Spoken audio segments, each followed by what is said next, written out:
हम जो देश पे जो नुकसान हो रहा है उसके लिए हमें दो शब्द बोलने का अधिकार नहीं है, हमें आंदोलन करने का अधिकार नहीं है? बताइए आप। पहले तो आपको ये बता दूं कि 2024 में इनका सफाया होने वाला है। भाई हमारा तो सबसे बड़ा मुद्दा एक ही है, बेरोजगारी है। ये बच्चे परेशान हैं, घर में खाने पीने को नहीं है, सारी महंगाई कर रखी है, अभी गैस बढ़ गया है, तेल सब्जी सब क्या खाएगा आदमी। मांगे भारतीय युवा कांग्रेस के राष्ट्रीय अध्यक्ष के नेतृत्व में हम ये कहना चाहते हैं कि आइए, दो शब्द बोलिए, मौनी बाबा मत बनिए। महंगाई, देश की जनता, देश की महिला कितनी परेशान है, उनके पतियों, उनके घर वाले, उनके पति का काम छूटा हुआ है और महंगाई बढ़ती जा रही है। आप 1100 रुपए सिलेंडर हो गया और स्मृति ईरानी, विपक्ष कमजोर हो चुका है। देखिए कोई विपक्ष कमजोर नहीं है, विपक्ष हमेशा देखिए आवाज उठाता है, मगर देखिए ये देखिए हमें आवाज भी नहीं उठाने दिया जा रहा है। ये बताइए ऐसे देश चलेगा कि संविधान के तहत हमारे को आजाद नहीं है? हम जो देश पे जो नुकसान हो रहा है उसके लिए हमें दो शब्द बोलने का अधिकार नहीं है, हमें आंदोलन करने का अधिकार नहीं है? बताइए आप। मैं आपसे पूछना चाहता हूँ, कर ही नहीं रहे आप लोग, क्या अधिकार है? तो फिर ये क्या कर रहे हैं? ये देखिए हमारे परमिशन लेते हैं भाई साहब, परमिशन से मिलता है ना आंदोलन?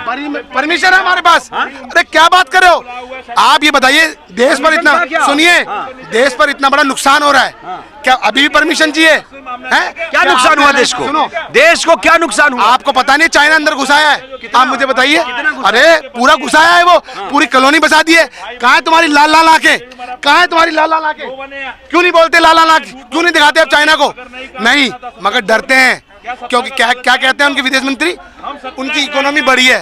अरे भाई आप तो कह रहे हो आपका 56 इंच का सीन है, 56 इंच का। आपको कोई शक है? देखिए मैं आपको बताऊं, कोई 56 इंच का सीना नहीं है उनका। मैं बता रहा हूँ उनका सीना सिकुड़ चुका है, बुढ़ापा आ चुका है, उनके बस की नहीं है देश चलाना। मैं आपको बता दूं, सिर्फ वो यही काम करते बैठे बैठे। बीजेपी कह रही है देश, बीजेपी कह रही है देश अब सुरक्षित हाथों में आ चुका है। सुरक्षित नहीं, 50 साल तक बीजेपी राज करेगी। देखिए 50 साल जब बीजेपी राज करेगी ना, तो मैं आपको बता दूं, पहले तो आपको ये बता दूं कि 2024 में इनका सफाया होने वाला है।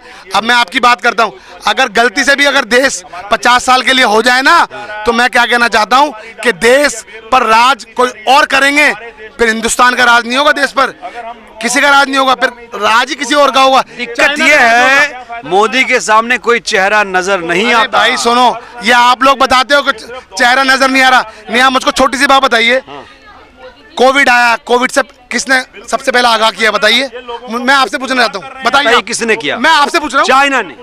अच्छा, चाइना करेगा कि कोविड आ रहा है? अरे यार भाई साहब, उससे तो वहां से तो निकल कर आया है। सबसे पहले आगाह किया राहुल जी ने। कब किया बताइए? तारीख बताइए, तारीख बताइए। 2020 की बात है, लगभग मार्च के महीने में, 28 लगभग 12 मार्च की बात है, 2020 की बात है। आगाह किया था। सुनिए, ये मेरे से ये चीजें मत बोलिए, जो हकीकत में जो सच्चाई है ना वो बताइए, क्या हो रहा है देश में? आप मुझे बताइए, महंगाई क्या होगी? 400 रुपए का सिलेंडर था जब ये स्मृति ईरानी सड़कों पर आ जाती थी। इतनी बड़ी आपदा आई, इतनी बड़ी आपदा आई, उसे अच्छे से हैंडल किया गया। आप मेरे तो पहले बात करने दीजिए, मुझको बताइए, स्मृति ईरानी 400 रुपए सिलेंडर पे सड़कों पर आ जाती थी, अब क्यों नहीं आ रही है? बताइए। अब 1100 रुपए सिलेंडर आ गया, 400 रुपए का घरेलू सिलेंडर था, और देश के लिए इतना भी नहीं कर सकते आप लोग? बताइए, 400-500 कैसे करेंगे आप? मैं क्या कहना चाहता हूँ, सुनिए, आप ये काम करने, आप भी तो काम कर रहे हैं, क्यों काम कर रहे हैं मुझे बताइए? पेट के लिए काम कर रहे हैं, ये महंगाई को कम करने के लिए काम? देश सेवा, राष्ट्रवाद। तो आप राष्ट्रवाद में छोड़ो ना, आप काम करना छोड़ो, तनख्वाह मत लीजिए। बिल्कुल नहीं लेंगे। मैं कहना चाहता हूँ, देखिए बॉस, आपको देखिए, आप इन चीजों पे मत जाइए। सर मैं आपको एक बात कहूंगा, बीजेपी से आप लोग ये बात क्यों नहीं सीखते कि प्रदर्शन आंदोलन कैसे करते हैं, कैसे सरकार को जगाते हैं? आप लोग सरकार को जगा ही नहीं पा रहे भाई। राहुल गांधी कैम्ब्रिज चले गए। सुनिए सुनिए सुनिए, मैं आपको छोटी सी बात बताता हूँ, सड़कों पर ये क्या हो रहा है?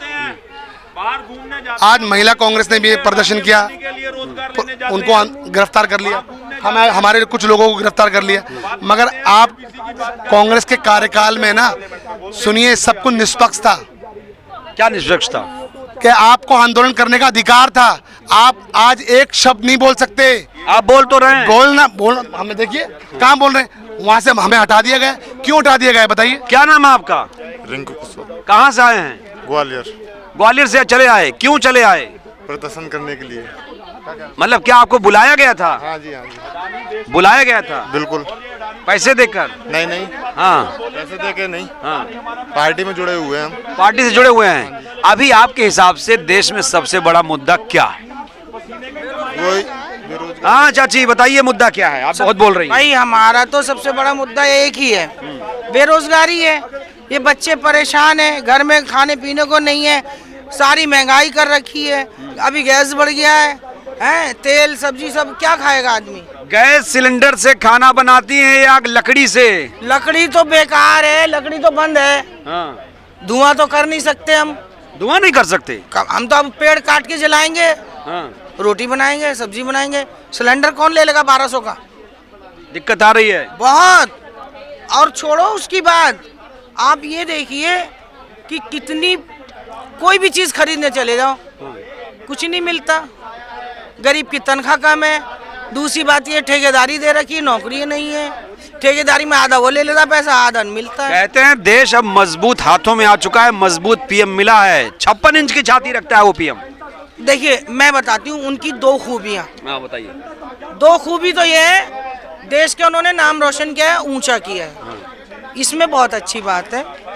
और हमारा जो प्रधानमंत्री है दूसरे कंट्री में जाकर पावर वाला है। बाहर मुल्कों की जो हमारे देश के ये लोग कह रहे हैं चीन ने कब्जा कर लिया, क्या बात कर रही हैं आप? सुनिए, वो तो उन मोदी जी की गलती है। वो आज से थोड़ी जमाने से कब्जा करते चले आ रहे हैं, क्यों नहीं देखते वहाँ पे? वहाँ पे देखना चाहिए। मानते हैं आप? दो खूबियां और बताइए। दो खूबी हमने ये बताई, देश का एक तो नाम ऊंचा किया है, फिर वहाँ पे जो हमारे बच्चे वहाँ नाम ऊंचा इसमें होगा कि आपको सिलेंडर मिले या देश में ऐसे ही हवा हवाई हो तो आपको अच्छा लगता है? देखिए एक बात सुनिए, मैं सच बात बोलूंगी। मेरा सच बोलिए। मेरा रेहाना आसिफ नाम है जी। रिहाना जी। जी। मेरा ये है कि देश का नाम तो ऊंचा करा ही है, बाहर कंट्रियों में हमारे लोग बैठे हैं, उनकी मदद की, मानते हैं। मगर जो वहाँ का जो करोगे आप, तो देश के अंदर भी तो कुछ कर लो। कुछ जो गरीब मर रहा है, बाहर वालों के लिए आप कर रहे हो, बहुत अच्छी बात है। मगर जो आपके घर में है वो भूखे क्यों मरे? उनके लिए तो कुछ करो ना, क्यों भूखे मरे? बताइए आप अपना पहले घर देखेंगे या बाहर देखेंगे? आप अपना घर भी देखिए और बाहर भी देखिए। तो घर नहीं संभाल पा रहे हैं भाई, अपने देश का घर कहाँ संभाल पा रहे हैं? सब बेरोजगार पड़े, काम कहाँ है? तो घर संभालना जरूरी है या देश मजबूत इस तरह से होगा विश्व में नाम होगा? अरे विश्व का नाम तो बात की बात है, पहले अपने देश को तो संभाल लो। पहले आप अपने घर झंझट संभालोगे या दूसरों का पड़ोस का देखोगे? मानते हैं आप? चलिए, थैंक यू। Thank you.